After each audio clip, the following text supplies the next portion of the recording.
Yes. Pero you have the data how many smuggled cigarette a month or a year? For the entire 2025 and up to present, we have, Your Honor. We have.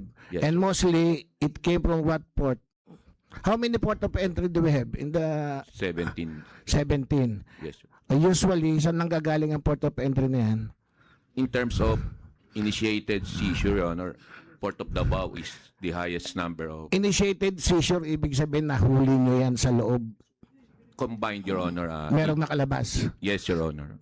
Outside and inside the port, Your Honor. So marami, Port of Davao. There were 239 seizure cases for 2025.